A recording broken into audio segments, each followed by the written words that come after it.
Hi friend, নমস্কার বন্ধুরা, welcome to my YouTube channel. আজকে আমি রান্না করতে চলেছি আমাদের তেলাপিয়া মাছ। এটা সিম্পল করেই রান্না করব। তাতে দেব বিন একটু, মটরশুঁটি, আলু, তাতে একটা টমেটো কুচি করে রেখেছি, আর এখানে আদা, পেঁয়াজ আর কাঁচা লঙ্কা পেস্ট করে নিয়েছি। কড়াইটা বসিয়ে দিয়েছি উনুনে। এখন কড়াইয়ের গ্যাসের তাপমাত্রাটা একটু বাড়িয়ে দিলাম। এটা গরম না হলে আমরা যে মাছগুলো হালকা ভেজে নেব, হালকা ভাজার পর তারপর রান্না করব। হালকা ভাজার পর রান্না করলে এটার স্মেলটা আলাদা আসবে। তা আপনারা দেখতে থাকুন মাই ইউটিউব চ্যানেল।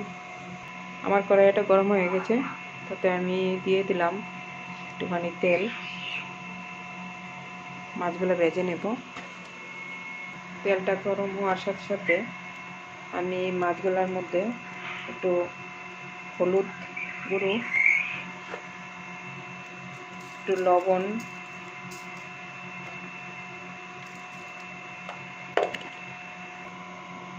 একটু মরিচের গুঁড়ো দিয়ে দিলাম। আপনারা দিলেও পারেন, না দিলেও পারেন। আমি একটু দিই, যদিও মাছ ভাজাটা কেউ খেতে চায় তাহলেও ভালো লাগবে, তার জন্য একটু মরিচের গুঁড়োটা দিয়ে দিলাম। আমরা এগুলো মেখে নেব।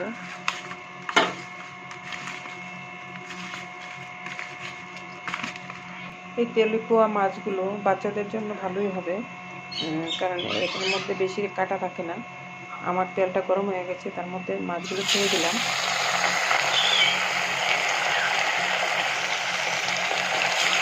এক এক করে মাছগুলো ছেড়ে দিলাম, হালকা একটু ভেজে নেব।